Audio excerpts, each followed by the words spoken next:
now and then someone will post on hammock forums an idea that brings together familiar elements in new ways that are quite useful.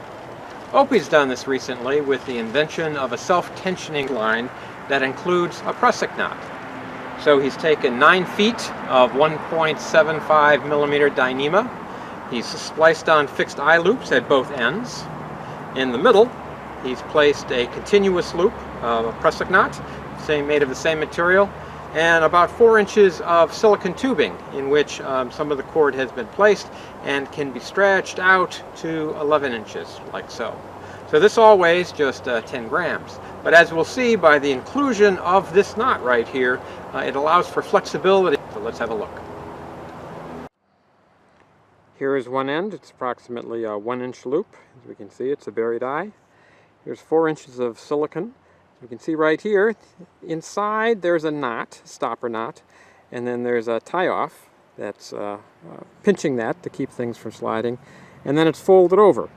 And then this 4.5 inches can be stretched out to 11 inches. So that's quite a bit of stretch.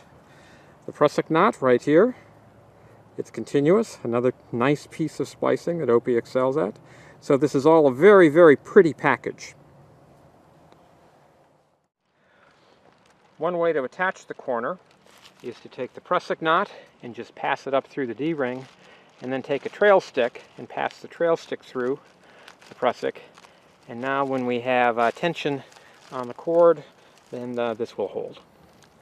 Another way is to actually prusik the prusik knot onto the D-ring. Put the loop here, and then just bring the rest of this in a classical sort of prusik knot way all the way through. And now you have a permanent fixture.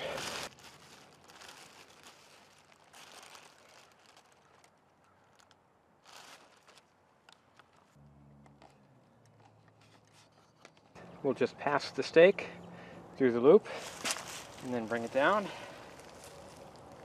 push it in. Now we'll go up to the top to do the adjustment. So to tighten, just grab a hold with the prusik and pull that through. So now we have a nice tight tension. The shortest distance between the prusik and the loop when you're using the tensioner is about 11 inches. If you need to go closer than that, then it's easy to flip it over and use the other end. But now if you really need to come in close, you can just flip it over and use the end of the line that does not have a tensioner on it and bring that easily up to the berry right here, which is about 4 inches. And you could even move the prusik up over that berry and bring it as close as you like. So it's very, very flexible. One next thing we'll see is that you can adjust the tension from inside the tarp. So now try to use your imagination that it's raining out. A lot of imagination is needed this afternoon. And your tarp is stretching a little bit, and so now you need to tighten a bit more. From the inside, we are in the inside, just reach up to the prusik knot and the free portion of the line, and then you can tighten it up. So there's no going outside to tighten things up. And that, friends, is brilliant. Opie sent me some of these to do an unbiased video review because he thought that hammock forums people trusted my judgment. So I thank you for your confidence, Opie, and I hope it's not been misplaced. I've shown already reasons why I like these things. There's one technical issue, though, that I would point out. When you pitch a tarp and a big wind comes up, you want the line to go, or the stake to go, before the tarp to go. The weak link should not be the tarp, because if you have a torn tarp, then you've got a problem. So the Dyneema that he's using for this is very, very strong. The question really that needs to be established by testing is under what loads will this prusik give? Because if the prusik will give before the tarp tears, then when there's high load, then that's a bit of safety, but one just doesn't know. Alternatively, when one puts the loop through this and then puts a toggle, if you use a trail stick that is not too strong, then likely the trail stick will go before the rest of it, and that will create the weak link that you want to have.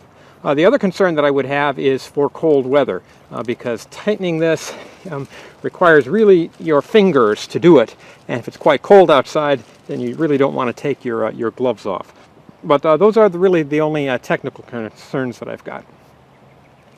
The final issue really is one of taste, aesthetics, and what aesthetics are worth to you. So this is a piece of craftsmanship. Opie spends time doing this, and time translates into money. One of these things will cost, I believe it is $7. So if you want to outfit like a Mac cat here that's 4 corners, so now you're looking at $28 shipped. That's a lot of dollars for a function that you can get with some mason's line and a bit of shock cord. You know, you can do that for pennies. So it won't look as nice for sure, but it will have essentially the same functionality. So if the aesthetics are worth it to you, by all means, you know, run out and get some of these things. Or I would think also that these make great gifts, something that someone would appreciate and something that they wouldn't otherwise buy for themselves. So that's it. Thanks, Opie. This is a great little product. I'm happy to have reviewed it for you, and I give it the 2 Grizz thumbs up.